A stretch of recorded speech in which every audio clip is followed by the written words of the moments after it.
Hola con todos y con todas, bienvenidas y bienvenidos a Radio Semilla, el podcast de la Red de Guardianes de Semillas, donde hablamos de regeneración ecológica y social. Yo soy Javier Carrera y ahora tengo el privilegio de presentarles a un personaje que estuvo en mi radar por mucho tiempo. Él es Galo Ramón, un reconocido historiador ecuatoriano que viene él del sur del país, de una provincia que se llama Loja, donde ha captado su interés desde ya hace algún tiempo una serie de estructuras arqueológicas que hizo el antiguo pueblo Palta, que habitaba la región en tiempos preincaicos, para captar la humedad e infiltrarla en el terreno en una zona bastante seca. Lo interesante para mí de esto es que es una confluencia. Galo no sabía nada de permacultura realmente, pero lo que él ha estado investigando e implementando es una de las estrategias más importantes en la permacultura, que es la siembra del agua. Entonces es fascinante, aparte de que su historia personal también es muy interesante.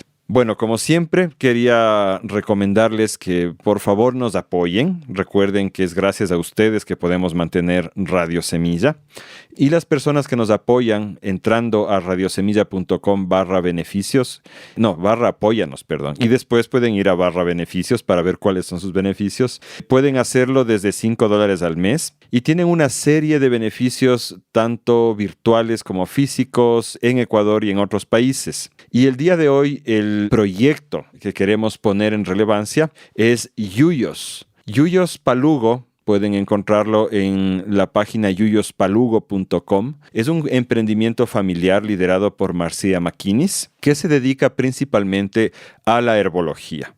Yuyos Palugo ofrece a nuestros apoyantes un 15% de descuento en toda su línea de productos. Entonces entren por favor a la página y aprovechen de este descuento. También quiero mencionarles que Marcia tuvo un episodio en Radio Semilla, Sanando con Hierbas con Marcia McInnes, fue el episodio 27, que pueden escuchar para enterarse más de ella. Y además tiene un curso en nuestra plataforma virtual Madre Semilla. Madresemilla.com es la página y el curso es Botiquín Natural e Introducción a la Herbología. Los beneficiarios tienen un descuento de un 10% en todos los cursos de Madre Semilla. Ahora sí, les dejo con Galo y este delicioso paseo por la historia del sur del Ecuador y la prueba de que existió permacultura ancestral. Nos vemos la próxima semana con otro episodio de Radio Semilla. Muy buenos días, Galo Ramón. Es un gusto tenerte en Radio Semilla con toda esa experiencia que sin duda es enorme y que nos vas a compartir el día de hoy. ¿Cómo estás esta mañana? Muy bien. También para mí es un gran gusto y una alegría de que te intereses por estos temas que a mí también me apasionan. Sí, son temas que de hecho nos interesan muchísimo, ya vamos a ir conversando más a fondo, pero como siempre en Radio Semilla queremos empezar preguntándote un poco sobre ti. ¿De dónde eres tú? Bueno, yo nací en Catacocha ya hace casi 72 años. ¿Puedes ubicarnos un poco cómo es Catacocha y dónde está ubicada geográficamente? Bueno, Catacocha es la cabecera cantonal del cantón Paltas. Esto está en el centro de la provincia de Loja, al sur del Ecuador. Bueno, es una zona, que te puedo contar muchísimo porque he escrito mucho sobre mi pueblo, habitada desde hace 2500 años, más o menos según las investigaciones arqueológicas. Ahí fue el núcleo principal del señorío de los Paltas. Y luego pues fue el líder de todo un proceso de construcción de una confederación palta que unió a todos los cacicazgos de la provincia de Loja, de Zaruma y algunos que estaban en Zamora, más bien en el Valle de Chinchipe exactamente. Resistieron a los incas, resistieron también a los españoles, pero luego sufrieron un colapso tremendo. Es decir, la minería, las pestes, etcétera. De manera que desde el siglo XVIII ya la sociedad se pluralizó y más bien creció lo que podríamos llamar un mestizaje temprano. Y ese tema, sí, también es otro tema que a mí me apasiona, la posibilidad de resolver este problema ecuatoriano que tenemos. Del mestizaje. Del mestizaje. Tenemos bastantes temas para ir conversando, yo creo. Cuéntanos un poco de tu infancia ahí en Catacocha. ¿Cómo fue crecer ahí y más o menos de qué décadas estamos hablando? Bueno, yo crecí, bueno, nací en el 52, de manera que mi primera década fue esa, la del 50. Creo que, bueno, yo nací en una familia de larga tradición de comerciantes, de manera que siempre crecí vendiendo telas. Y claro, desde muy chico nos encargaban ya de la venta de botones, de agujas, de cierres, de estas cositas pequeñas para asistir a los mayores que se ocupaban de la venta de las telas. Y en esos tiempos había una feria el domingo y unas 3 ferias a lo largo del año, y eran muy intensas, de manera que en esos días nos ocupábamos en ese tema. El resto del tiempo pues nos dedicábamos a la escuela. Yo estudié en una escuela que era pionera en ese momento porque se llamaba la Escuela Marista, era una escuela de españoles. Y llegaron justo cuando yo comencé a estudiar y entonces estudié ahí en esa escuela. Era una escuela religiosa, por supuesto. Entonces, creo que fue parte un poco de la formación, entre la formación de la casa, orientada más bien al ejercicio de la aritmética, yo diría, y de las relaciones por la tienda esta que manejábamos, y la escuela con una mayor disciplina, yo diría. Creo que han sido 2 elementos interesantes que han forjado el carácter mío. Y una tercera cosa que también la recuerdo mucho es que en los inviernos, es decir, cuando hay lluvias, entre enero y abril, ordinariamente, generalmente el comercio baja mucho. Y cada una de las personas, cualquiera sea, incluso si se vive en la ciudad, en el pueblo, y se dedica a otra cosa, también nos dedicábamos a sembrar un poco de maíz. En fin, entonces esa experiencia también es que la recuerdo mucho, porque para mí era muy, muy lindo ir a tratar de deshiervar junto con mi papá, con las personas que se contrataban en esos momentos, llevar la comida. Yo era el encargado de llevar el agua, la panela, para que los muchachos tengan fuerza y sigan trabajando. Y luego tratando yo mismo también ya de involucrarme. Fue una niñez muy, muy, muy simpática por esos 3 elementos. Además, evidentemente, la vida en los pueblos en esos tiempos era muy, muy libre. Es decir, uno podía irse caminar por todas partes, íbamos a las quebradas a nadar, a tratar de pescar pequeños pececillos, en fin, caminar por todos lados de manera despreocupada, conocer mucho los caminos. Y cada vez que yo regreso me voy a caminar por esos sitios que me traen tantos recuerdos de niño. Bueno, después fui al colegio y claro, pues ya cuando uno está por 3er curso en el colegio de ella mismo, los padres comienzan a preocuparse para que vaya a un colegio de la ciudad para mejorar. Entonces, ya desde 3er curso comenzamos a experimentar ese cambio de alejarse de la casa y luego instalarse finalmente ya uno por su cuenta. Y claro, es una responsabilidad enorme porque éramos muchachos todavía y esto de vivir ya en Quito era una experiencia absolutamente nueva, pero me parece que todo lo que hice antes ya me había preparado un poco para esa vida, ¿no? ¿Cómo era? Porque tú estabas bien distante de tu hogar acá en la capital. ¿Cómo era ese viaje? ¿Cuánto tiempo te tomaba en bus? ¿Cómo era la cuestión? Bueno, sí, ya desde ese tiempo había la cooperativa Loja. Entonces, para llegar aquí a Quito, bueno, debo decirte que yo ya hacía un poco de estos viajes acompañando a mis papás que iban a comprar en Guayaquil las telas. Y a veces entonces en los inviernos, sobre todo, aprovechábamos, nos íbamos y yo lo acompañaba a mi papá o mi mamá, de manera que estaba un poquito acostumbrado a esos viajes. Bueno, íbamos entonces desde Catacocha hasta un punto que se llama Chinchas, que es un sitio así con mucha neblina siempre, y ahí cambiábamos de carro, de un carro que venía desde Loja, que nos llevaba por Portobelo. El viaje era por Portobelo. Por zona caliente. Es una antigua vía que se la hizo por los años 40, ¿no? Un poquito antes, ya con Ayora se la terminó, bueno, más o menos por el año 28. Pero el empate entre Catacocha y esa vía se le hizo un poco más tarde, Y claro, eran unas vidas endiabladas. De manera que venirse acá normalmente significaba viajar 18 horas. Pero si es que había un derrumbe, podrías estar un día más y hasta 3 días. A veces era infernal porque tenías 3 días de vacación o 4 días de vacación, tenías que llegar, saludar y otra vez regresar. Era tremendo. ¿Qué es lo que viniste a estudiar aquí? Bueno, en principio venía a estudiar ya en la Universidad de Arquitectura, ¿no? Bueno, la verdad es que estaba abierto a cualquiera. Me fui a mirar en la universidad que estaba abierto ese momento porque hubo una clausura de la universidad. Yo me había inscrito en principio en la escuela de geología. En fin, como en el colegio tomé matemáticas, física y matemáticas, entonces era una buscaba alguna carrera afín con ese tipo de especialidad. Me inscribí en geología, pero vino el gobierno de Velasco Ibarra y clausuró la universidad. Entonces todo el mundo nos regresamos. Así que fue un motivo para regresar. Casi estuve 1 año 7 meses, recuerdo, otra vez en Catacocha, ya joven, viviendo otra vez allí en mi pueblo. Es otra fase que también la recuerdo mucho porque ya uno adolescente, ya casi joven, se vive más intensamente las cosas. Bueno, entonces tardaba mucho en reabrirse la universidad. Me parece que ya estaban universidades como la Católica, por ejemplo, ya funcionando, pero yo prefería siempre la Central. Y regresé, pues entonces me fui a mirar qué ofertas habían.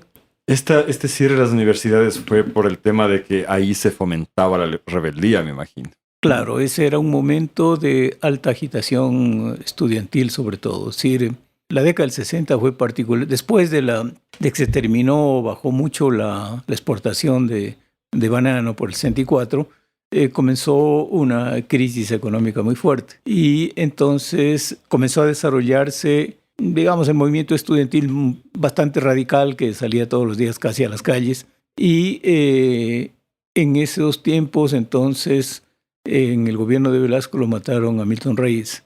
Famoso líder estudiantil. Era un líder estudiantil importante. Y entonces, a raíz de eso, se clausuró la universidad. Y casi fueron 1 año 7 meses o 5 meses, porque ya algunas escuelas iban retornando al estudio.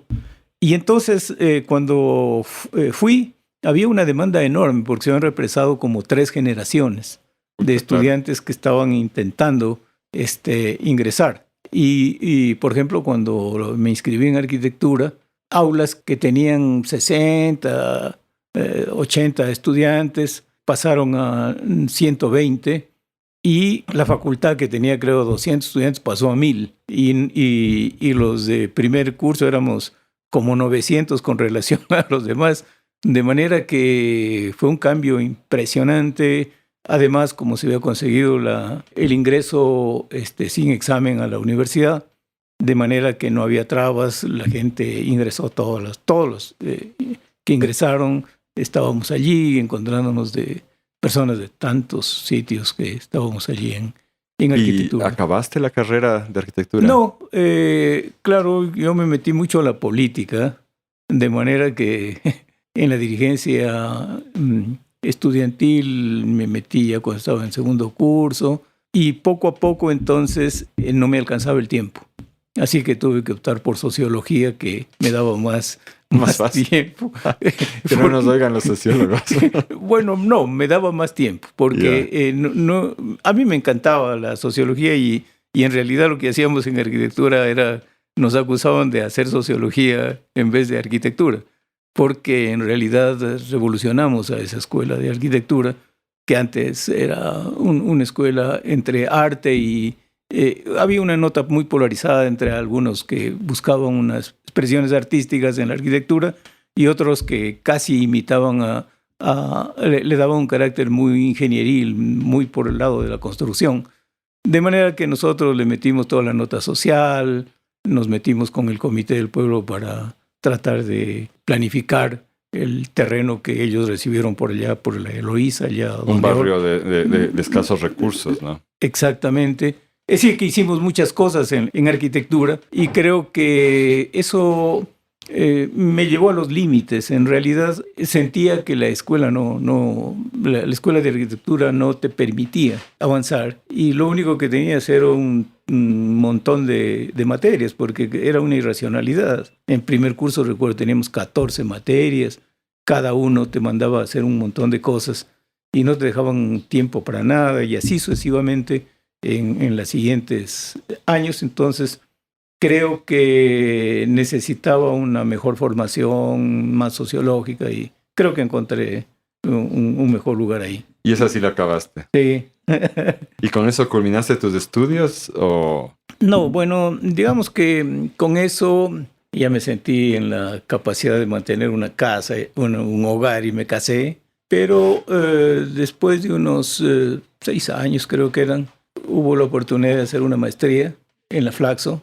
Era una primera maestría que se abría de historia y coincidió que vinieron los top de los profesores que estudiaban en ese momento los Andes. Uh-huh. Fue una gran coincidencia. Yo pienso que ellos tenían también una mala conciencia, de decir, ¿cómo es posible que todo esto estemos enseñando en universidades norteamericanas y europeas y no lo hagamos acá?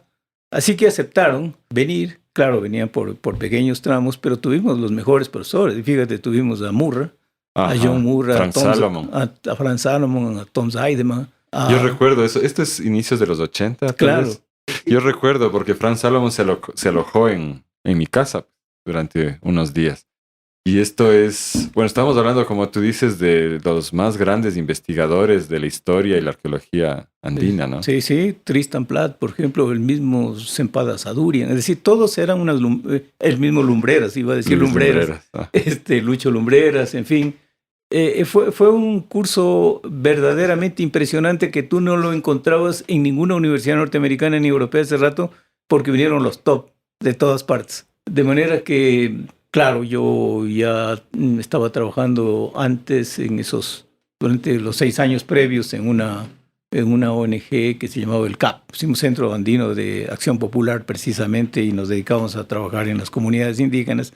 Fue una oportunidad muy, muy fuerte para consolidar una serie de cosas. Y sobre todo creo que en mi caso, el pensamiento de Franz Salomon fue clave porque él estaba empeñado en algo que a mí me parecía importante, que era mostrar las particularidades de la región norandina en el conjunto andino, mientras que los otros nos estaban más bien informando del área andina como globalidad, y algunos, claro, más Latinoamérica, ¿no?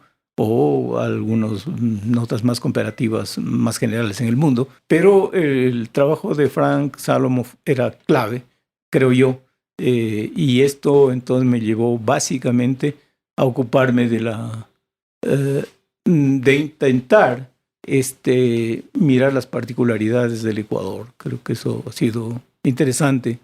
Y es distinto porque luego hice el doctorado ahí en la Andina, años después ya. Y claro, era otro enfoque, ¿no? Y otra situación. Ya no eran ni los profesores eran los top, ni las preocupaciones eran por el lado de la historia andina. Más bien eran preocupaciones por la historia republicana, creo yo, y de primera parte del siglo XX, que creo que también era necesario porque en principio yo me quedaba siempre hasta la parte colonial, así que eso me sirvió para trabajar el 19 y el 20, y ahora básicamente hago historia global, es decir, desde los primeros asentamientos hasta acá, de manera que hago historia de larga duración. Tú te reconoces, te identificas como historiador principalmente, entonces. Sí, me reconozco como historiador y de manera particular creo que las personas que me conocen acá, el historiador de la larga duración, porque ordinariamente los historiadores son especializados en algún siglo o en alguna parte de la historia. A mí me dio la locura de hacer una historia desde los primeros asentamientos, por eso leo mucho a los arqueólogos para tratar de entenderlos y hacer un puente con lo que nosotros los historiadores estudiamos, y luego el puente enorme entre la historia aborigen, la historia colonial y la historia republicana, que tienen su complejidad. Y entonces, en ese esfuerzo, claro, he avanzado un poco, Yo diría que eso está por hacerse en el país porque no tenemos una historia global que nos muestre todos estos engarces. Pero bueno, creo que ha avanzado un poco. Es un reto enorme, pero hermosísimo y muy necesario.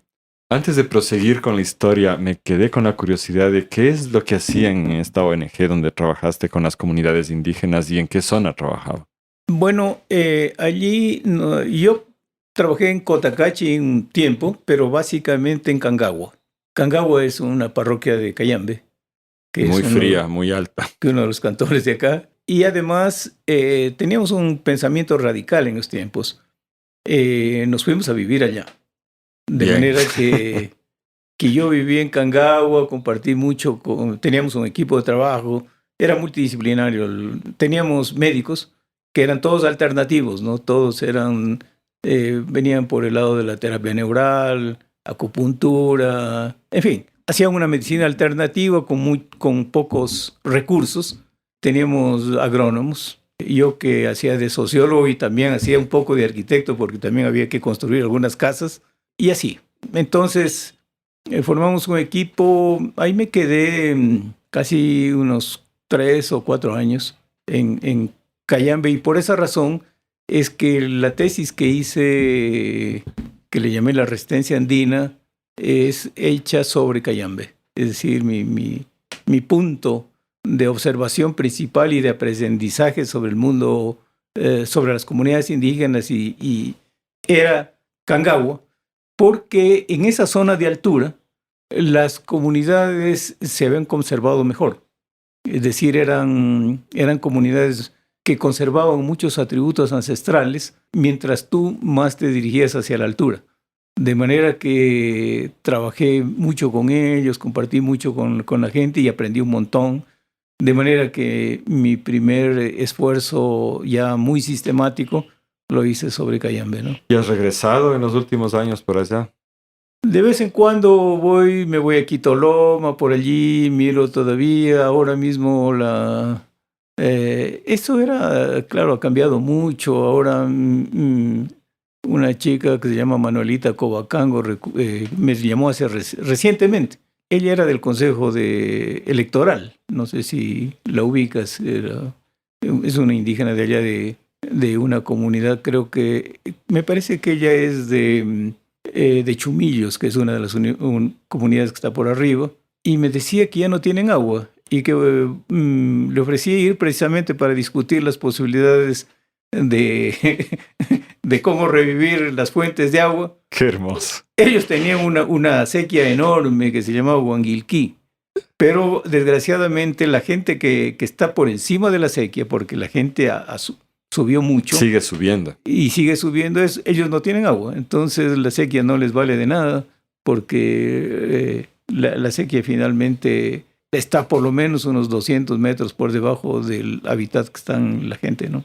Qué interesante. Y ha cambiado mucho, me imagino, ¿no? Uy, ¿cómo se ha urbanizado eso? Yo, pues, que conocía todos los caminos al revés y al derecho, ahora buscando los caminitos, pero está lleno de vías, incluso algunas asfaltadas, y ya se han formado pueblitos.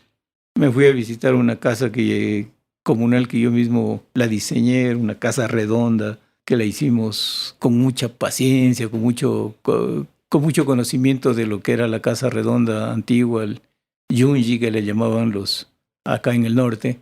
En fin, es un recuerdo muy interesante. Qué lindo. Y ahora, ¿el trabajo que tú estás haciendo de historiador es a nivel nacional o estás más centrado en la zona de los Paltas? Bueno, siempre he tratado de hacer cosas nacionales, pero mirando muy intensivamente algún espacio específico. Esa fue un consejo que me dio Tristan Platt. A propósito, me parece que unas 2 semanas escuché la mala noticia de que ha muerto. Él era un profesor de los top que vive inglés, ¿no? Y él entonces aportó mucho a la historia andina, estudiando y mirando las comunidades de Chayanta. ¿Esto dónde es? Es en Bolivia. Ya.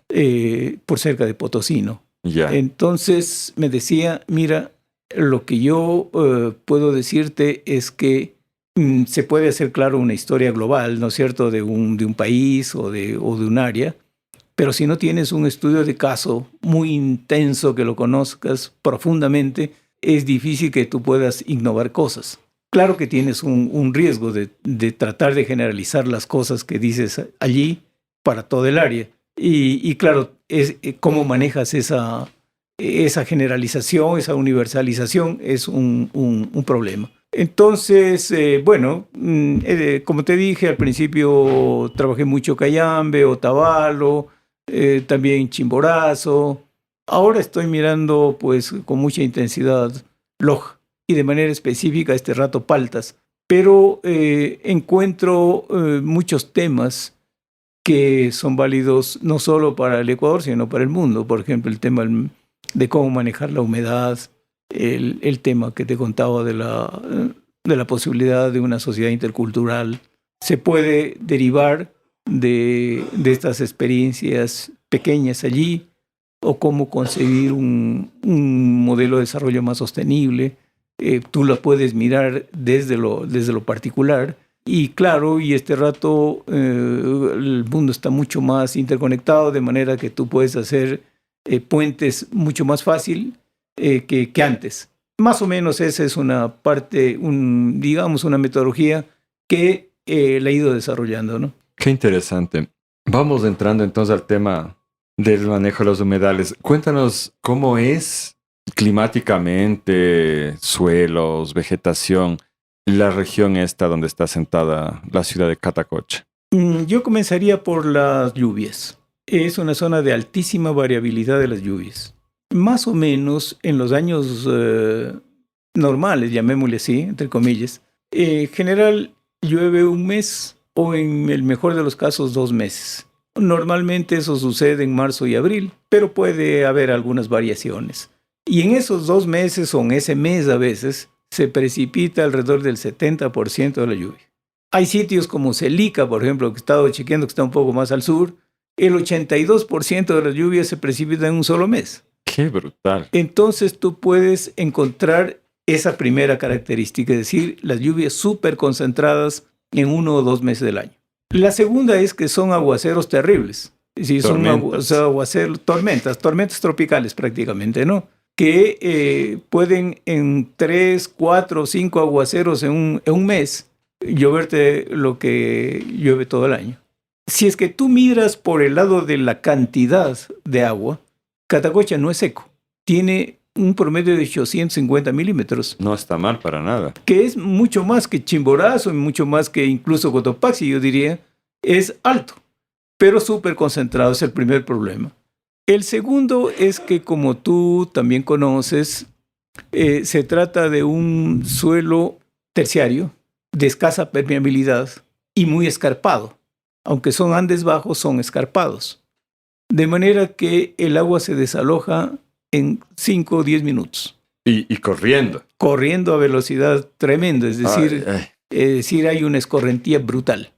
Y además, entonces, los otros 10 meses que no llueve, pero sobre todo entre mayo y diciembre, hay un sol canicular fuerte y viento. ¿Qué altura estamos sobre el nivel del mar y qué temperatura promedio? No está alto, es decir, allá los Andes son bajos, entonces Catacocha, por ejemplo, está a 1860 metros, es bajo, y está entre 1600 a 1960, en realidad es bajo. E incluso la parte más baja, por ejemplo, el Valle de Cazanga, está a 1200 metros. Lo mismo el Catamayo. Uh-huh. De manera que digamos, es la zona que yo la llamo de los Andes bajos. Entonces tenemos esta característica de los suelos, pero otra característica es que como son Andes bajos, no hay glaciares de altura. Uh-huh. Nunca hubo. Nunca. Y eso sucede más o menos desde el nudo, digamos, del Azuay hasta Cajamarca. Todo el austroecuatoriano. Toda esa zona es una zona sin glaciares. Tampoco tenemos volcanes activos, de manera que no hay una producción de tierra, de cenizas volcánicas. De manera que los suelos están lavados, erosionados desde hace muchísimos años. Una explicación para nuestros amigos y amigas que no están en Ecuador es que acá realmente los suelos de buena calidad son los que estuvieron cubiertos por glaciares antiguamente, o los que han recibido ceniza volcánica. Ese es el origen de toda nuestra fertilidad en el país, es decir, incluso en el litoral o en la Amazonía, donde no hay volcanismo, igual es gracias a la ceniza volcánica que esos suelos son fértiles. Entonces, por eso Galo nos comparte esta cuestión de que en Loja no hay ni lo uno ni lo otro en realidad. Excepto, digamos, los pequeños fondos del valle que son estrechos, porque otra característica es que la cordillera occidental, también para una mayor explicación, acá tenemos dos cordilleras principales. Ellas van paralelas a la costa, es decir, al Pacífico, ¿no? Entonces van longitudinalmente y lo atraviesan al Ecuador de norte a sur. Y ellas van un poco equidistantes en esta parte de los Andes y dejan algunos valles en la mitad de las dos cordilleras, mientras que allá en Loja, desde Oña, que ya es la parte pasando Cuenca, la cordillera occidental se convierte en una estribación porque se rompió la cordillera y se convirtió en una estribación que se dirige hacia Amotape, que es la costa en el Perú, del norte del Perú. De manera que no tenemos una cordillera occidental propiamente, sino solamente la cordillera oriental. Y entonces hace que los Andes, siendo bajos, a pesar de ser bajos, sean muy abruptos. El relieve es muy abrupto. Muy quebrado, sí. Le atribuyen a Bolívar una frase que no sé si la dijo, pero se le atribuye que el Loja es un papel arrugado. Porque yo no sé si es que lo dijo, pero si es que no lo dijo y le inventaron, está muy bien. Y eso se debe a que los Andes se rompieron en la llamada transversal de Huancabamba. Entonces hay una falla tremenda entre Huancabamba, con que se dirige hacia la costa. Huancabamba es en el norte del Perú. Esta transversal entonces rompió la cordillera y por eso no pudo subir mucho la cordillera, ninguna de las dos cordilleras. E incluso esa zona, algunos de los valles fueron parte del mar, ¿no? Porque subió más lentamente la cordillera y tú puedes encontrar entonces, hay una paleontología interesante que te muestra precisamente amonites, fósiles antiguos de árboles, algas y hasta dinosaurios, ahora que pequeños, pero dinosaurios al fin, que caminaron por ahí por Yamana, ¿no? Que nos impresionan todo esto, ¿no? Oye, yo de niño quería ser paleontólogo, ¿no? Y una de las cosas que me frustró es que no había dinosaurios en Ecuador. Ahora ya tienes los dinosaurios en Yamana y yo los imagino paseándose por allí en el fango todavía de hace 80,000 años, ¿no? De hace 80 millones de años, perdón.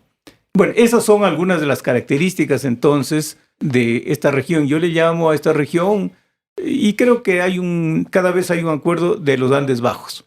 Y a propósito de eso, recuerdo que quien me sugirió estudiar esta región fue John Murray.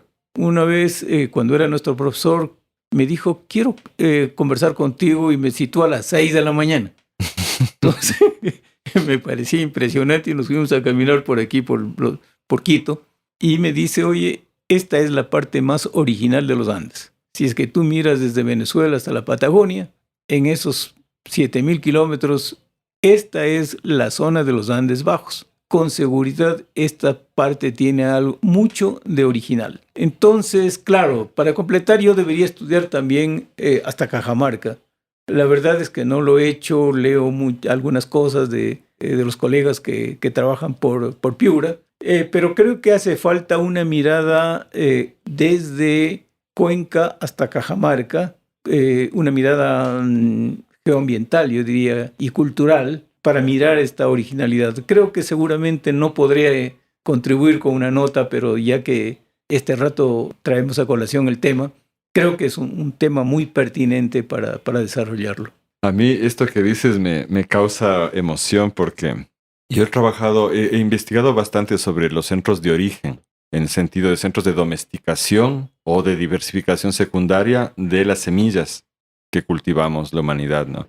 Y los Andes en conjunto, junto con Sudeste Asiático, son la zona de mayor agrobiodiversidad en el mundo. Y dentro de este estudio que estaba haciendo me di cuenta que Loja es particularmente diversa. Y me surgió la idea, yo sin ninguna experiencia como historiador ni como arqueólogo obviamente, pero me pareció lógico pensar que este punto es importante en la historia de Sudamérica, porque es el único lugar donde son así de bajos los Andes Y cuando tú estás domesticando y adaptando los cultivos, la presencia de mucha variación climática, de muchos pisos, de muchos vallecitos, colinas, etcétera, eso provoca una explosión de agrobiodiversidad. Y yo decía, claro, si había un núcleo cultural importante en la zona de Guayas, Santa Elena, ¿no es cierto?, donde se asentó la cultura Valdivia, un caminar desde ahí hacia la Amazonía, pensaba yo, ¿no? Permitiría una adaptación paulatina de estos cultivos. Y eso no se da ni en el norte del Ecuador, ni en Colombia, ni en Perú, ni en ningún otro lado que haya esta posibilidad de transición. ¿Cómo te suena a ti? No, a mí me parece, verás, incluso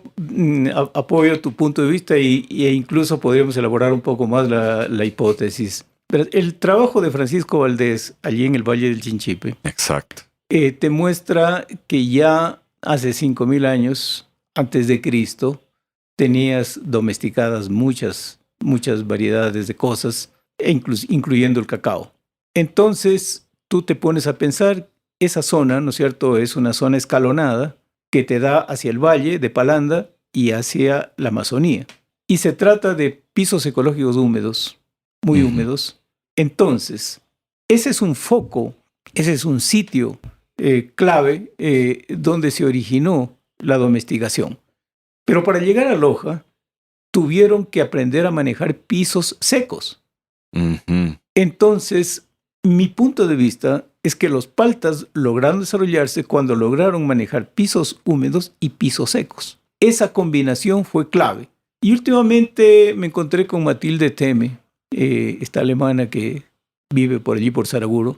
Me contó que ella ha hecho una última investigación que la ha corroborado en laboratorios de allá de Alemania, que ella encuentra maíz hace 8.500 años. No me digas eso. Mucho antes que Valdivia.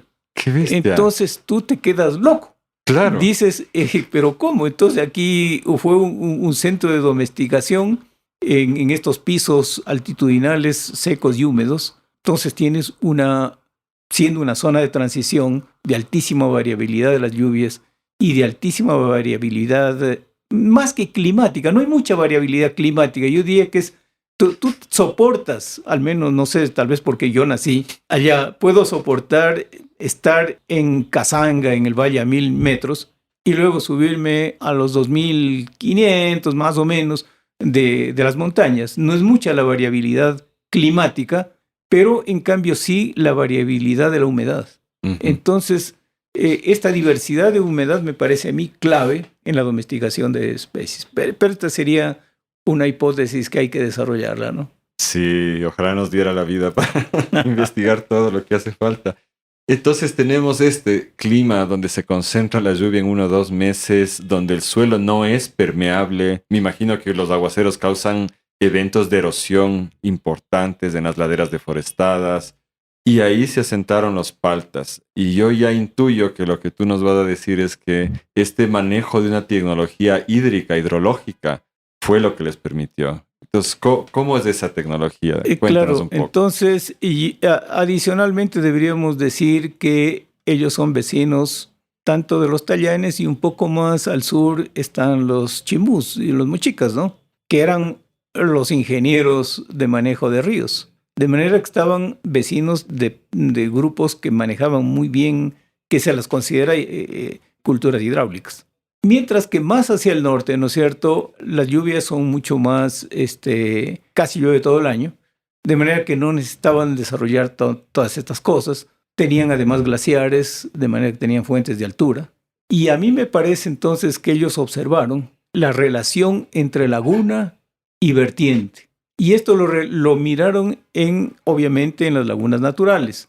Y estimo que eso sobre todo se da con mucha fuerza. Bueno, hay por varios lados ese tipo de lagunas, pero hay muchas en la zona esta de Huancabamba. Es decir, en las Huaringas, que se las llama actualmente, y que era el sitio donde se ha desarrollado el chamanismo más importante del Perú, en esa zona de las Huaringas. Y hasta ahora mismo es muy, muy visitado. ¿En qué región de Perú está Esto es en Ayabaca, en Huancabamba. Es decir, está muy vecino, está muy, muy cerca de Cariamanga, ¿no? Entonces, me parece a mí que miraron esta relación y dijeron, caramba, ya que tenemos lluvias concentradas en un mes o 2 meses, que tenemos una relación laguna-vertiente, es decir, hay un proceso de infiltración que mantiene la vertiente. O sea, la laguna que está más arriba alimenta el la acuífero y eso sale como vertiente. Que sale como vertiente. Y que hay un problema, ¿no es cierto? Como la escorrentía es rápida, si no tienes eso, una fuente permanente que te alimente la vertiente tiende a secarse por agosto. Ajá. Es decir, aumenta dramáticamente en los primeros meses de lluvia y luego se seca. Como tienes una escasa permeabilidad de los suelos, los geólogos a veces calculan entre 14% de permeabilidad que tiene, por ejemplo, en promedio Paltas, ¿no? Que es bajo. Hay sitios, claro, algunos sitios de roca fracturada donde puedes tener mayor permeabilidad, hasta de 40%. Pero en general tienes escasa permeabilidad. De manera que los acuíferos se secan, se tienden a agotar. Voy a hacer una pequeña cuña ahí para describir un poco esto del acuífero, ¿no? Y es que hoy en día mucha gente solo piensa en la lluvia, ¿no es cierto? Y ese es el agua que hay. Y de ahí mágicamente están los ríos del resto del año fluyendo. Lo que pasa idealmente es que la lluvia se infiltra y dentro del suelo forma grandes manchas de humedad que llamamos el acuífero, ¿no? Es más o menos así la cuestión. Y eso es lo que mantiene alimentadas las vertientes y los ríos. Por eso vemos los ríos fluir todavía incluso en la época en la que no llueve. La situación que tú nos describes realmente, por más que llueva fuerte cuando llueve, marzo nos dijiste, y ya para agosto muchas vertientes se secan. La mayoría o disminuyen dramáticamente, ¿no? Uh-huh. Y claro, esto también se complementa con la cubierta vegetal. Si tú tienes una cubierta vegetal, entonces ayudas a mantener la humedad y el acuífero, entonces, digamos, resiste un poco más de tiempo, pero si no, la evaporación es tan alta y como hay mucho viento, termina por secar el suelo y entonces el acuífero ya no tiene alimentación. Y en la vertiente va saliendo todo lo que acumuló y luego regresa al siguiente año la lluvia y entonces se recarga otra vez. Pero se recarga siempre y cuando haya dos condiciones. Haya vegetación, una buena cubierta vegetal que permita que las raíces ayuden a la infiltración y sobre todo hay algunas plantas que lo ayudan a eso, sobre todo algunos árboles allá que son muy conocidos como el higuerón, por ejemplo, que tienen raíces muy, muy largas y que ayuda a esa infiltración y a veces también a bombear un poco de agua. O la otra es que tengas una masa de agua fuerte, como una laguna, que te permite entonces la infiltración. Esas son las dos cosas. Y la cubierta vegetal además te permite una nota que es atrapar un poco de neblina. Esto te sucede sobre todo en la estribación que va hacia Motape. Entonces se originan neblinas en la costa o a veces en la zona cercana a la costa. Estas entran hacia el interior y entonces se interceptan con la vegetación en las montañas, se condensan y te forman entonces quebraditos. Y esas son también muy estables, por esa razón. Pero los paltas le completaron esto con la construcción de lagunas arriba. Entonces ese fue el principal sistema. Pero ese es uno de los elementos del sistema. No es el principal, pero es la columna vertebral. Luego se dieron cuenta que las quebraditas tenían una escorrentía muy rápida, entonces que había que hacerle pequeños tapes cada ciertos metros con piedras o con palos. Los españoles les llamaron tajamares a estas pequeñas tapes que se hace a lo largo de la quebradita. Y ahí también entonces se detienen los sedimentos, pero también se forman pequeñas lagunitas que permiten entonces mantener la humedad porque además te humedecen los bordes y ahí se desarrolla una vegetación protectora de la quebrada. Y la quebrada se mantiene porque de lo contrario se seca. Entonces, la construcción de estos tajamares y mantener la cubierta vegetal protectora de las quebradas era otro de los elementos importantes del sistema.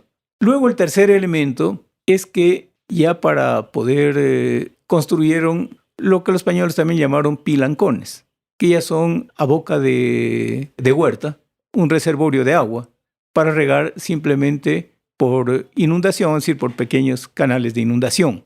Y en la parte alta de las huertas, me imagino, ¿no? Claro, como la zona es un poco inclinada, siempre la hacían en la parte alta para que te permita regar.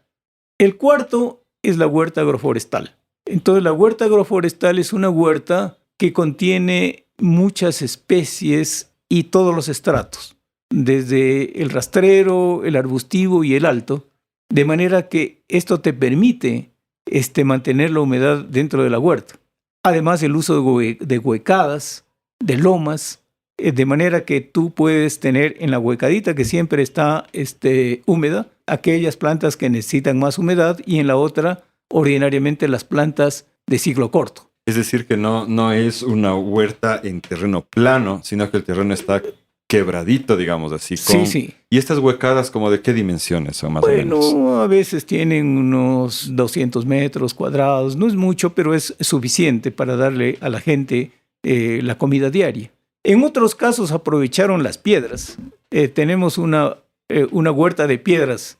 Es impresionante porque la piedra también te cumple el mismo papel de mantenerte debajo de la piedra la humedad. Uh-huh. Como está entonces llenita de piedras, yo tengo una foto fantástica de esta huerta de piedra que le tomamos con un dron. Y me decía la dueña, mira, en la peor sequía hemos sembrado aquí y hemos cosechado y además no necesitamos lampear, es decir, no necesitamos deshiervar, uh-huh, porque las piedras no permiten el crecimiento de mucha hierba, de manera que ponemos la semilla y esta crece solito. Esto es un acolchado puesto de piedras. Porque imagino que el suelo debajo para poder cultivar está más libre de piedra. Entonces ellos trajeron las piedras para cubrir el suelo. Y yo no sé si lo hicieron o ya estaba así. Es decir, ahí faltaría una investigación arqueológica. La verdad es que son tantas piedritas que están allí diseminadas. Si lo hicieron, es una obra fabulosa. Porque sería construir entonces una huerta, un terreno para retener humedad. Bueno, si no lo hicieron, se lo podría hacer porque es una forma bestial de conseguirlo. Pero es que yo me pongo a pensar, Galo, que si el suelo fuera todo él rocoso, no se podría cultivar en realidad, porque es un gran impedimento. Sí. Entonces, probablemente hay algún trabajo ahí. Yo intuyo otra hipótesis que ojalá pudiéramos investigar. Y tienes razón, es decir, porque evidentemente las piedras son superficiales, están puestas encima de la... Ajá. Pero son millones de piedras que están allí de todos los tamaños y son pequeñas en realidad. Entonces podría ser que las trajeron y las pusieron allí y tienen ese tipo de producción. Este es otro elemento. Más abajo, ya cuando estás en cerca del fondo, cerca de los ríos, porque tampoco puedes hacer riego convencional allí en Paltas al menos, porque los ríos son muy profundos. Están encañonados abajo. Están encañonados, entonces tienes a veces una pequeña vega que la puedes regar, pero es pequeña, realmente no más allá de unos 10 metros al lado del río. Uh-huh. Es pequeña, es modesta, pero en la parte de abajo, entonces yo encontré lo que les llamé terrazas hundidas, que es una terraza así más o menos de una hectárea, que está hundida unos 2 o 3 metros en algunos sitios, y entonces esta te conserva la humedad. ¿Hundida dices por debajo del nivel del río? Por debajo del nivel de la tierra, porque están más altas, si no pueden regarlas con el río. Ajá. Más altas del río, pero no aprovechan el agua del río, sino la humedad que baja de los cerros, ¿no es cierto? Uh-huh. De manera que, por ejemplo, ahí en un sitio que se llama San Vicente del Río, todavía está un poco lejitos al río Catamayo, a pie se hace casi como media hora, 1 hora, está una terraza todavía allí y la gente pues todavía cultiva ahí en su terraza hundida. No he visto otras, no sé si es que sería de caminar todo esto para examinar más, porque uno pues mira esto y no tiene todo el tiempo para investigar. Pero esa terraza hundida me parece que también es parte del sistema. Otro elemento del sistema era la relación entre el manejo de todos estos elementos que hemos descrito hasta aquí con el cosmos. Entonces, esa relación es asombrosa. Mira, la montaña que hace llover allá se llama Pisaca. Quichua allá en quechua, ¿no? Pisaca, para todos los conocedores del quechua, significa perdiz. El Pisac sería en el Cusco, ¿no es cierto? Es una población cerca del Cusco. Sí. Y tú dices, hay un cerro que se llama así. Se llama Pisaca, es una pirámide exacta que está ahí al lado de... Es Lo he visto. Sí. El tutelar de allí de Catacocha, ¿no es cierto? Eso se llama Pisaca. Sí. Esta perdiz, entonces, yo en principio pensé que la relacionaban exclusivamente con el ave que hay allá, pero luego he observado que también hay una nebulosa que se llama perdiz, que ahora se llama saco de carbón en el mundo occidental. Y esta perdiz, digamos esta nebulosa, tiene la forma de una perdiz. Uh-huh. Y efectivamente las perdices de piedra que yo encontré, que es siempre una negra y una blanca, es una dualidad, tienen la forma de esta nebulosa. ¿Y a qué te refieres que encontraste? ¿Unas piedras? Sí, unas piedras que eran la representación de la Pisaca, la representación de la deidad. Entonces, estas piedras estaban colocadas en líneas rituales. Entonces, una línea ritual era aquella que te relacionaba la Pisaca con el Cerro Cango, que era su esposo ritual. Y en la mitad está el río Playas. De manera que la Pisaca era la hembra, el Cerro Cango el macho. La relación es que ordinariamente cuando hay lluvias, las nubes penetran por el Cango y llegan finalmente a Pisaca. Y al inverso, el agua que se produce acá en Pisaca alimenta a Playas. Uh-huh. De manera que hay esa simbiosis. Y eso permitió entonces la creación de un mito que yo cuando era niño lo escuché. Era que la Pisaca tenía un hijo que era un torito, que le llamaban el torito Cango, es decir, se llamaba como su padre. El otro, el cerro, se llama Cango, y está en Cangonamá precisamente.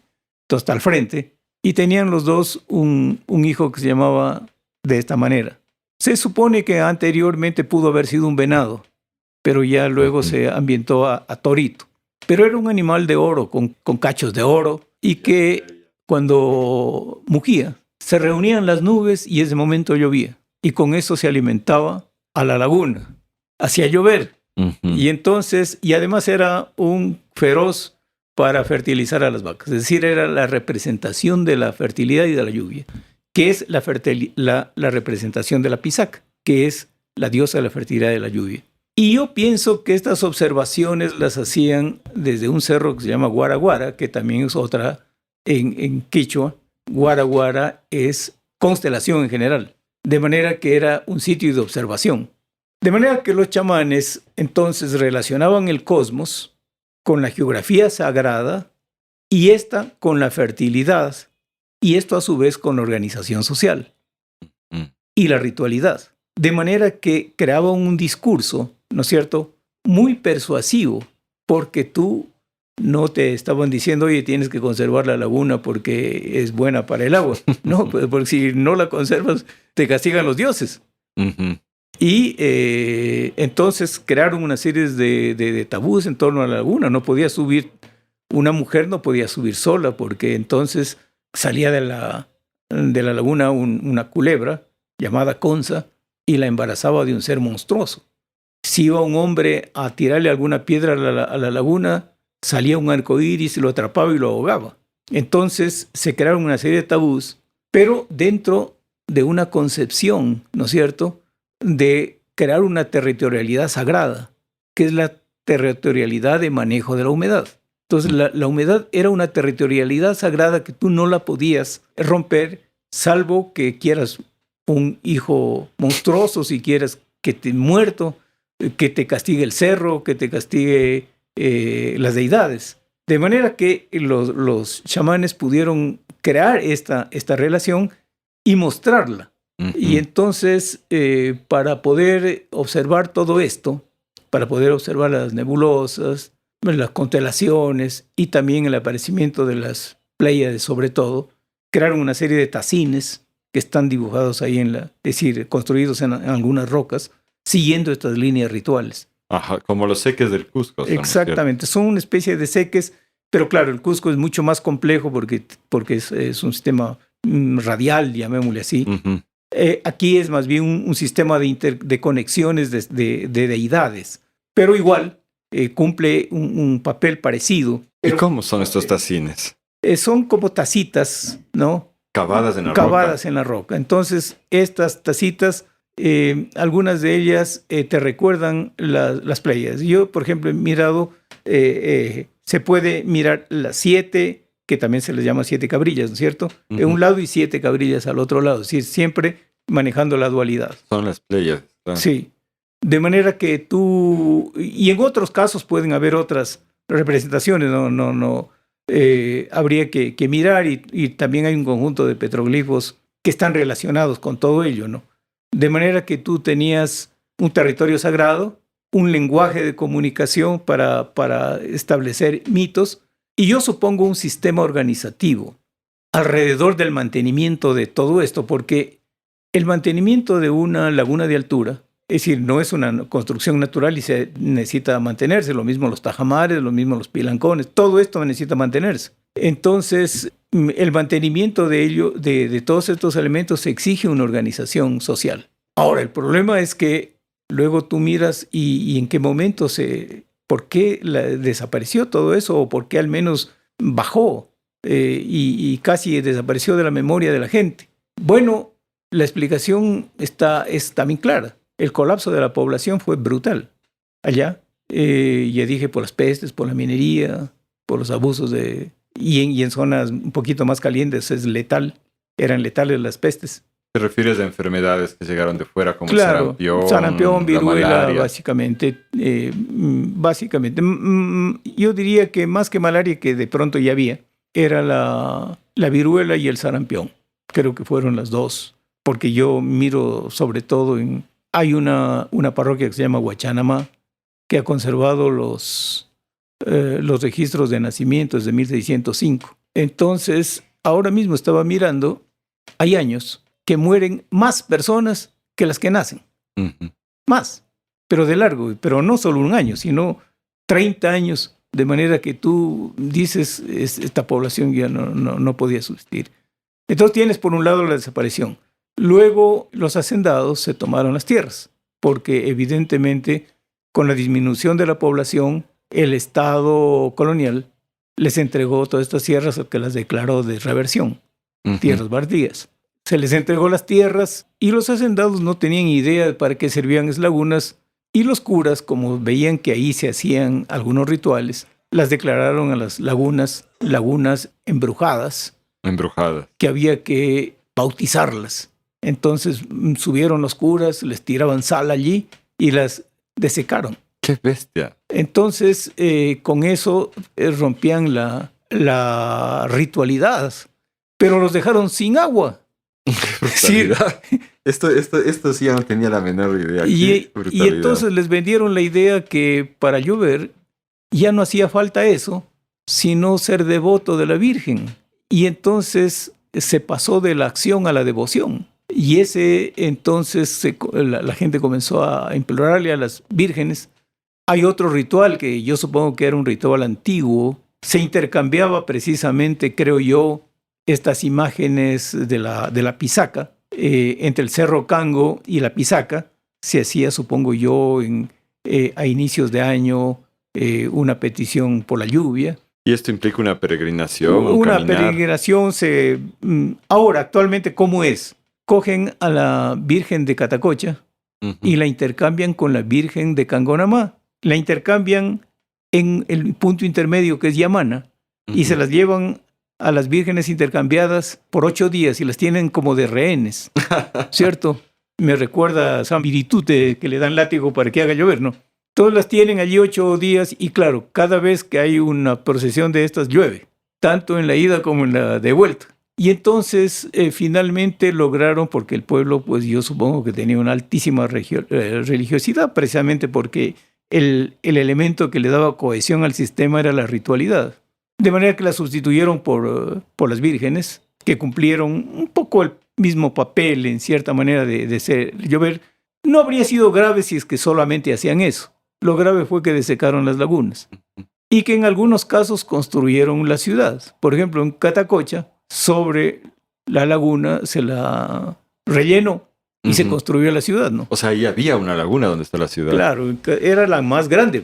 Hijo. Por eso se llamaba Catacocha, que Cata quiere decir grande. Es decir, esto lo averiguó el oidor Auncibay, porque se han creado muchas interpretaciones sobre eso, pero a mí me gustan las interpretaciones más fundamentadas en la historia. Uh-huh. El oidor Auncibay estuvo por allá por 1580 más o menos y averiguó qué quiere decir Catamayo, es decir, que él conversó con la gente de allí y le dijeron, Cata es un enfático que quiere decir gran y Mayo, río.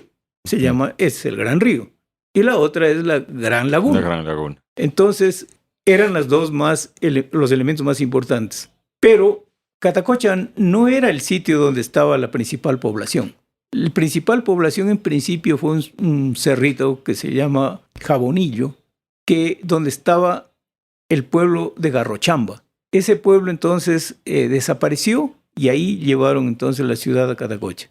Y la hicieron pues en esa planicie y tuvieron que sedimentar. Últimamente hicieron un mercado y para construir entonces un estacionamiento de carros debajo, se bajaron como 4 o 5 metros y pude mirar el drenaje que le hicieron, ¿no? Uh-huh. Es un drenaje casi de 1 metro, de una especie de tubo que construyeron, pero de piedra, ¿no? Para drenar la laguna.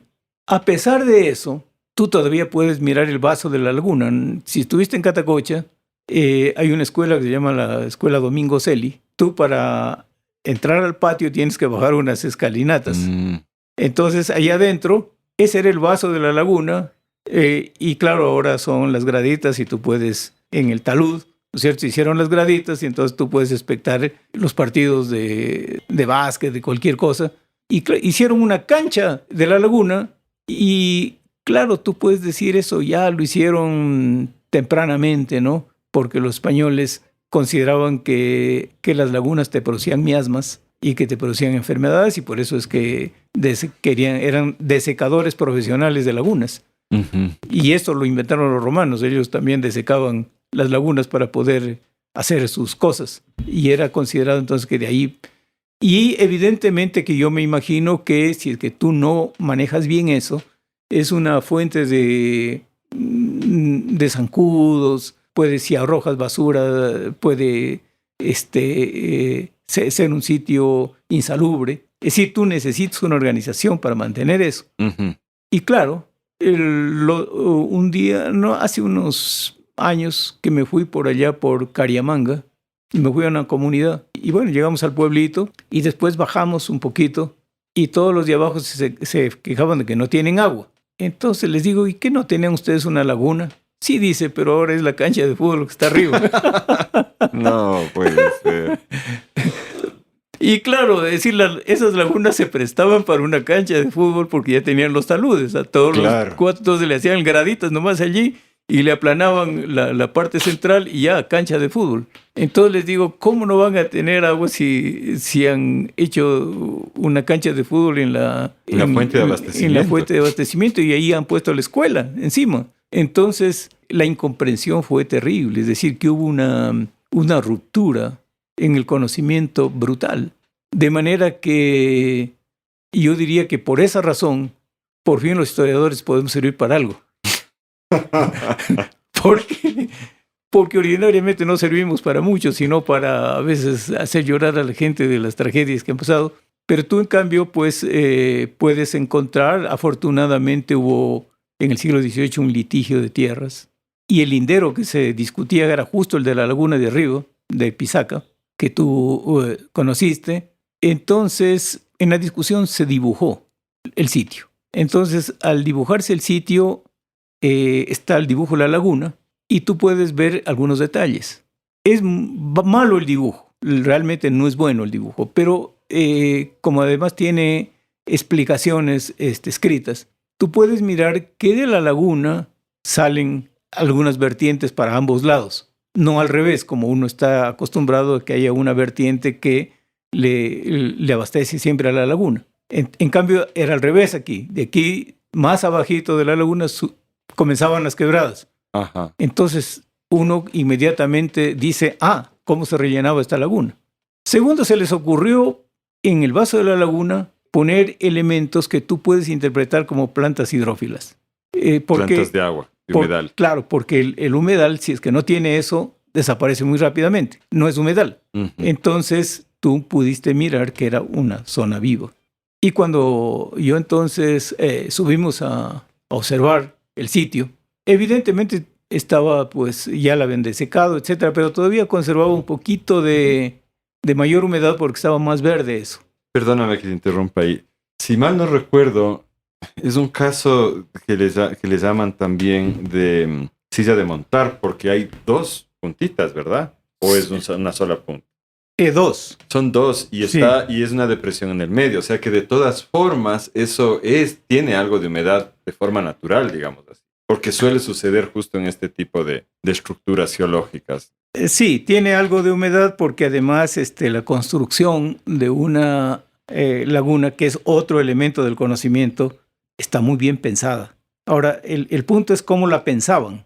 Entonces, yo me puse a mirar con mayor, ya esto no en los textos, sino mirando allí en esa laguna que me resultaba a mí una escuela de formación.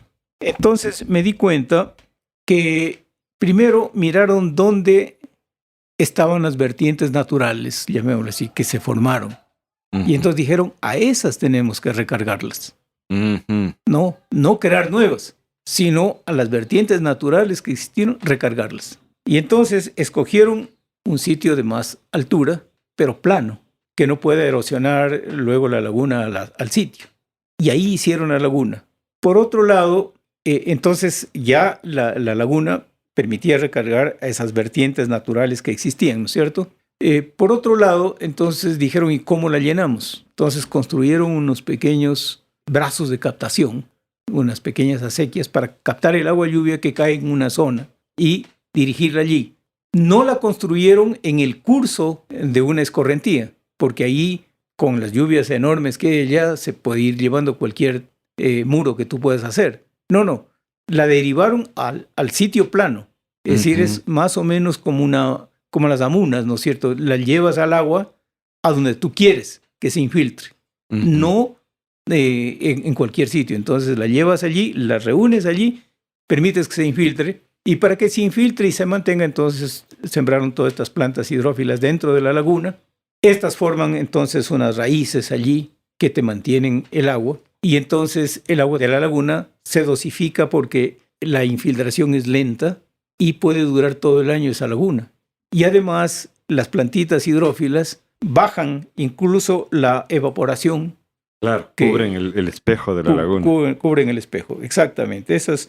O también me di cuenta que si tú vas en un mes seco, digamos en septiembre, y te paras arriba en un cerro, y miras la vegetación está seca, ¿no? Porque la vegetación en el bosque seco es caducifolia, ¿no? Se seca, excepto algunas plantas que están verdes. Tú dices, ¿y por qué están verdes? Entonces es porque justo por debajo está el acuífero. Y entonces miraron la línea de verdor para poder ubicar la laguna. Entonces, esa línea de verdor se la puede mirar en los meses secos y ubicar perfectamente la laguna y conservar además porque por ejemplo el higuerón, el yamiro, que es otro primo del higuerón, son plantas que las ponen allí y te pinchan el acuífero y te sacan un poquito de agua y le sirve entonces para sus actividades. Qué fascinante. ¿Puedes contarnos qué ha pasado ahora con eso? Porque a la final se empezó a impulsar el uso nuevamente de estas, ¿verdad? Bueno, te cuento que uno de los problemas de Catacocha, el pueblo, y de todos sus barrios es que no hay agua, ¿no?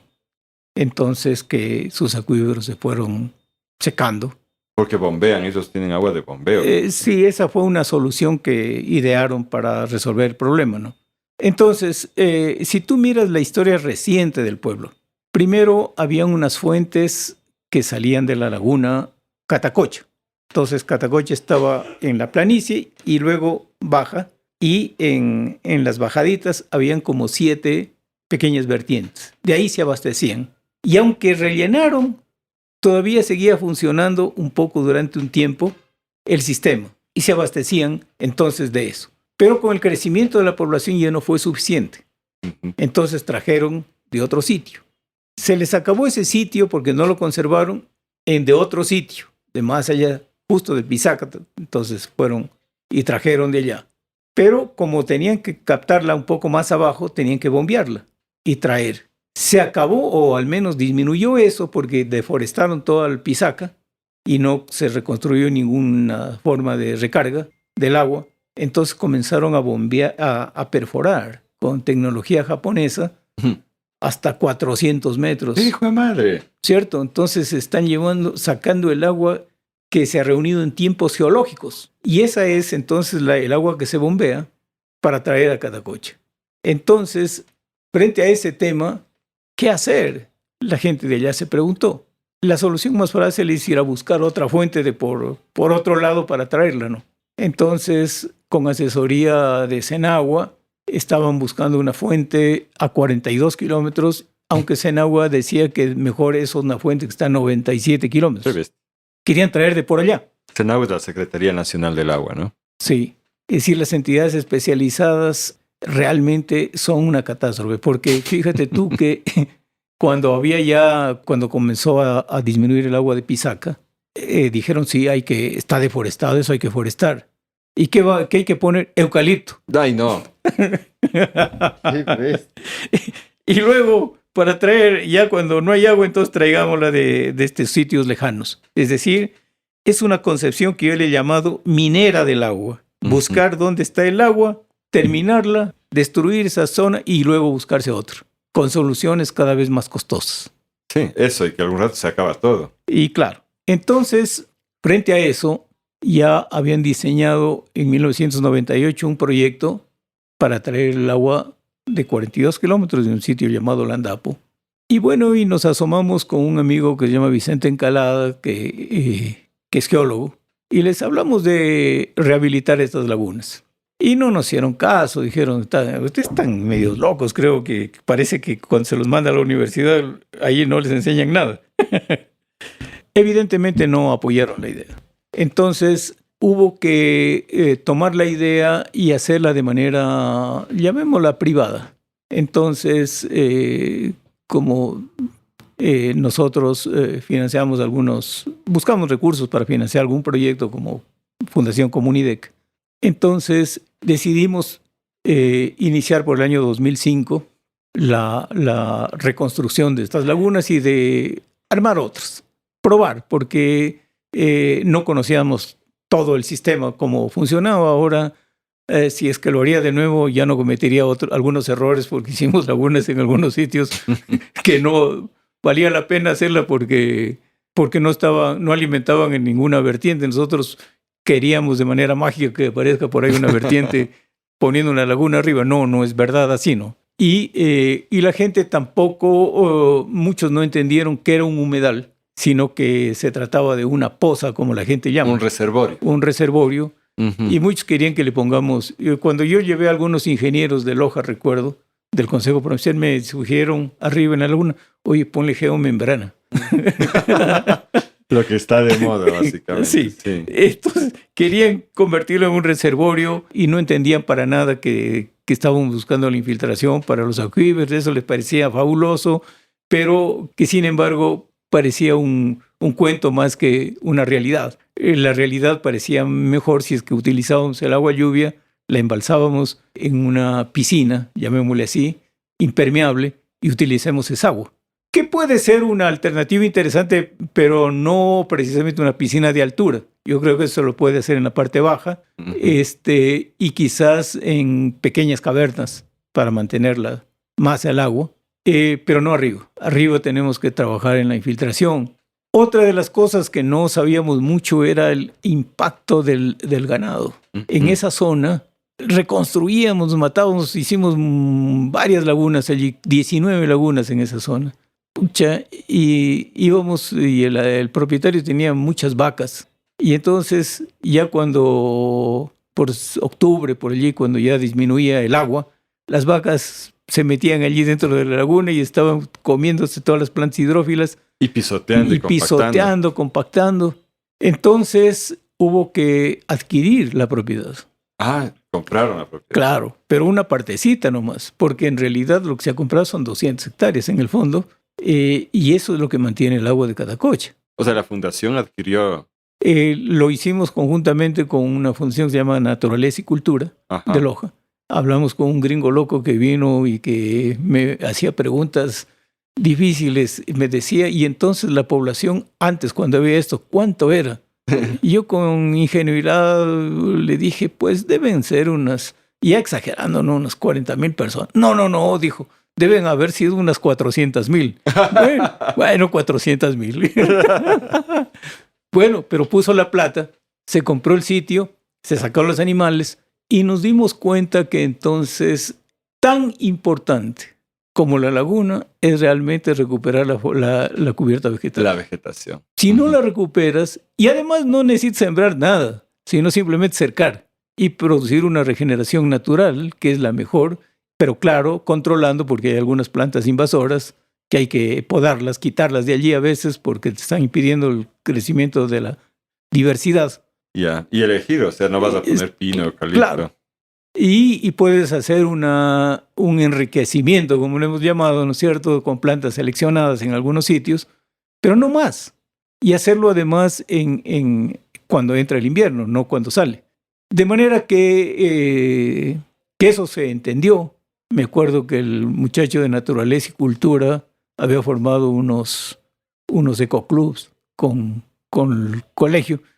Y como los colegios allá asisten en verano, entonces para poder mantener las plantitas que había sembrado con el ecoclub, que les había hablado, en fin, los había persuadido, se le ocurre utilizar el agua de la laguna. Y entonces las desecó. Ay, no. Claro, aguantó mi reprimenda, en fin, pero ya después entendió que eso no hay cómo topar. Y que no hace falta en realidad un proceso de resiembra, de plantación así intensiva. No, ahí tienes que olvidarte de todas esas notas que les enseñan en la universidad, sino captar el ritmo de crecimiento y de regeneración natural. Si captas el ritmo, hay zonas que no necesitan nada, porque ya se forma el sotobosque, se forma, hay algunas plantitas, algunas arbustivas, alrededor de las cuales crece la hierba y que crean entonces el hábitat perfecto para poner una maderable. Nodrizas les llamamos en permacultura. Perfecto. Si tú miras solamente el proceso de regeneración natural y lo sigues y lo potencias, no hay más que hacer. Claro que es un proceso de observación y yo supongo que si es que tuviéramos una investigación, esto ya lo podrías entonces sistematizar y decir, a ver, mire tal cosa, mida tal cosa, vea cuántas especies están alrededor del faique, por ejemplo. Uh-huh. En fin, creo que se lo podría ya codificar todo esto, explicar, pero por el momento si mirarías esto, entonces una buena cubierta vegetal te baja completamente la transpiración, el desalojo de humedad en realidad, y entonces comienzan a revivir un poquito las quebradas. Lo más difícil que nos ha resultado es cómo revivir la quebrada. Uh-huh. Porque como los aguaceros son intensos y tampoco teníamos experiencia de cómo hacer los tajamares, venía un aguacero terrible, se iba llevando el tape que habíamos hecho, ¿no? Pero de todas maneras, creo que tú puedes aprender de todo esto. Es un laboratorio para aprender. Allí ese sitio lo logramos que se lo considere un sitio de ecohidrología, de demostración ecohidrológica. No sé si es que alguien se ha animado a hacer los estudios, pero se necesita estudiar más porque pusimos un pluviómetro, un solo pluviómetro, pero no es suficiente, necesitamos más para mirar el ritmo de las lluvias que son tan variables, para medir qué pasa con la escorrentía en esos aguaceros terribles. ¿Cuál es la fuerza? ¿Cómo debemos hacer los tajamares para que resistan? ¿Dónde? ¿En qué sitio? En fin, todas estas preguntas están por hacerse. Ahora, yo soy historiador, no soy investigador de estas cosas. Me gustaría haber sido investigador para pasarme todo ese tiempo, para poder mirar cómo un detalle adicional. Por ejemplo, nos dimos cuenta que cuando construían los brazos de captación del agua lluvia, no es que la llevaban a la laguna, sino la llevaban a unos 50 metros antes de la laguna y dejaban una especie de sitio de sedimentación para que ingrese como un abanico, como una... Wow. No es como un tubo, una sequía directa a la laguna. No. Y entonces el agua entra sin erosionar el borde de la laguna. Uh-huh. Es decir, es toda una ingeniería que se la necesitaba estudiar para ver cómo funcionaba. De manera que mis respetos para los ingenieros paltas que hicieron ese sistema hidráulico. Es decir, no solamente tenían a los chamanes para armar todo esto, sino que sabían cómo hacerlo. Ahora, no sé si eran los mismos chamanes los que hacían eso, ¿no? Si es que lo hacían, eran unos genios, ¿no? Oye, esto es fascinante porque estás describiendo técnicas de permacultura en realidad. No sé si sabes que en África, en la India, hay proyectos que han ido expandiendo cosas así y que siempre se basan en saberes ancestrales. Y a mí me hubiera encantado poder conocernos antes y colaborar justo en ese tema de los tajamares y todo esto. Pero te quería preguntar, porque a mí me han llegado noticias de que sí se ha ido expandiendo el sistema a raíz de lo que ustedes hicieron. De que finalmente me parece que el municipio escuchó, que se ha usado maquinaria estatal para hacer nuevas lagunas. ¿Cómo está esa cuestión? Bueno, sí, el problema de los municipios es que como hay la alternatividad, entonces tú no sabes quién llega y hay que negociar con cada uno de los nuevos alcaldes y nuevos prefectos, que son los que tienen la competencia sobre estos temas. Nosotros sí contamos en principio con la participación del Consejo Provincial de Loja.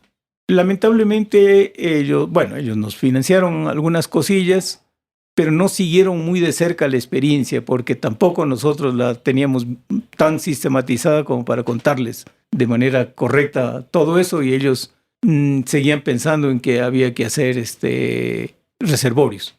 Uh-huh. Sí, esto de romper la idea del reservorio es un uh-huh. tema importante, clave, pero que había que usar agua lluvia, sí, ya se aceptaba ya.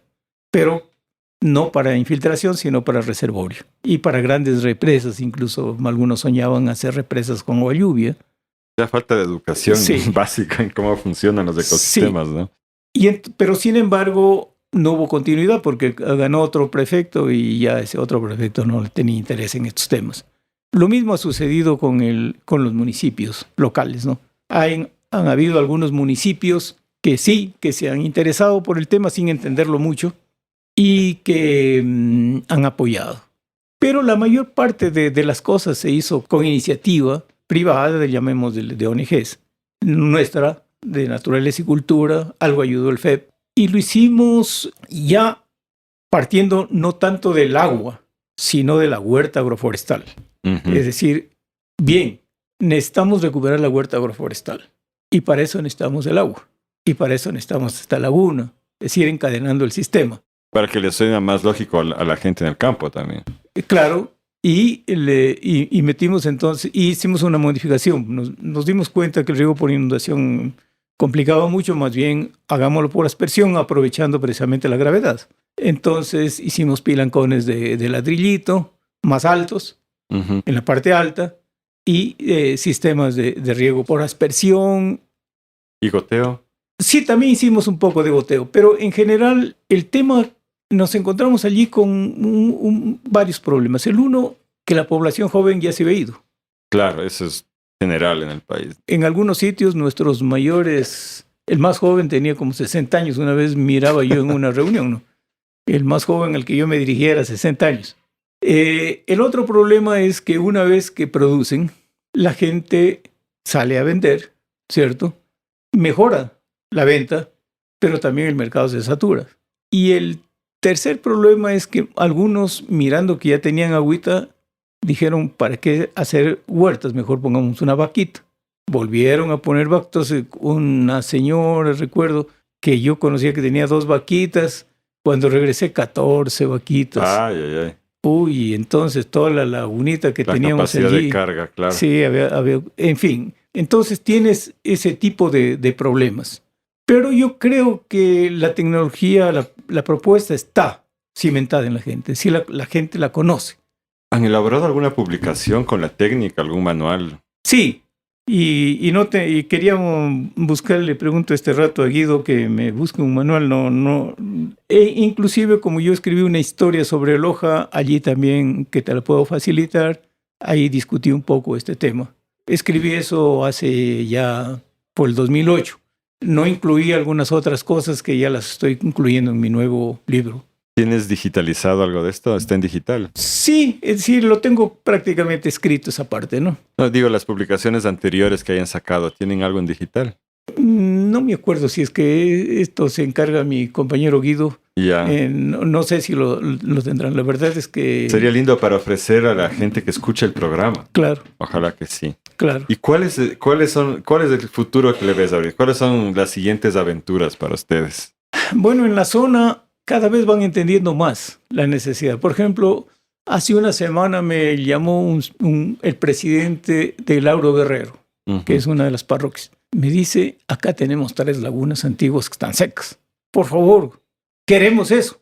Fíjate tú, ya no hace falta que uno les diga, oye, no, ya quiere la gente. Entonces, creo que se va creando condiciones como para una propuesta. En mi punto de vista, necesitamos una conjunción entre las iniciativas de la sociedad civil y un gobierno local que entienda estos temas. Si es que lográramos eso, entonces podríamos, creo yo, dar un salto interesante. Eso sería, me parece a mí, una cosa que yo apuntaría como posible. Si fuese posible hacerlo de manera un poco macro en Loja, creo que sería genial. Para eso necesitaríamos meter a la prefectura. Y si eso podríamos hacerlo como política pública nacional, porque cada vez me quedé impresionado que ya no hay glaciares en el país, ya necesitas esto. Es decir, estas técnicas que antes parecían solamente necesarias para los Andes Bajos, ahora van a ser necesarias para todo el país. Qué fenomenal. Y estás con muchas ganas para seguir haciendo esto. Sí, todavía claro, quería mostrarte algunas de las fotos de algunas cosas, pero me gustaría que esta conversación habría sido con más elementos gráficos, pero ya que tú eres una persona que has venido investigando, conoces la zona, entonces creo que te has ido poniendo en la cabeza un poco lo que te he ido contando. Tienen un futuro muy emocionante entonces por delante. Quizá quieras dejarnos algún mensaje, alguna reflexión final desde todo tu trabajo hacia nuestro público que esté interesado en todos esos temas de regeneración ecológica y social. Bueno, yo creo que los desafíos este rato son cada vez más evidentes. Hay, sin embargo, como se ha ido urbanizando mucho la población urbana casi piensa en el agua de manera mágica que llega por allí, que los alimentos llegan también de manera mágica y que hay otros que se dedican a hacer esas cosas, sean las autoridades o los campesinos. Y entonces hay escaso conocimiento de todos estos puntos, de todas estas, de cómo sucede todo esto. Quizás un punto importante sería cómo incidir en el sistema educativo para que estas cosas se estudien. Me parece que estamos en una situación crítica, de manera que se necesitan respuestas rápidas y contundentes, de manera que quizás eso nos ayude. Me parece que, por ejemplo, estos deslaves que tenemos aquí en Quito te muestran precisamente que si es que tuvieras otro enfoque que no sea el ingenieril, podrías resolver este tipo de problemas. Que entonces estamos retados este rato por el desastre ecológico, por las necesidades de agua, por los riesgos, a tener soluciones. Y yo diría que entonces un buen camino es conocer exactamente cómo funcionan los sistemas hidrológicos y cómo los pueblos ancestrales los manejaron y cómo hacer uso de los conocimientos universales para potenciar estas propuestas. Porque creo que estamos en inmejorables condiciones este rato, curiosamente, en el desastre, pero en inmejorables condiciones por grado de avance de los conocimientos, por la facilidad de intercambio de cosas, de conocer más.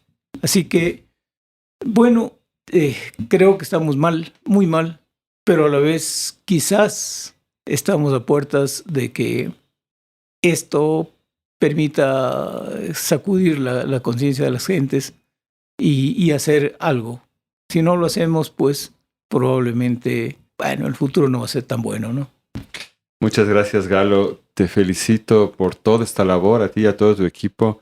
Qué chistoso cómo hemos coincidido en tantas inquietudes y también en las soluciones que hemos ido encontrando. Para mí lo más fascinante de esta entrevista ha sido escuchar todas estas cosas que los permacultores hablamos continuamente, viniendo de un historiador. Lo que a mí me confirma que en realidad estamos en el buen camino. Si nuestros ancestros por miles de años descubrieron estas cosas y eso les permitió asentarse y tener una buena vida ahí, pues esa es la tecnología que tenemos que revivir. Muchas gracias, Galo. Excelente.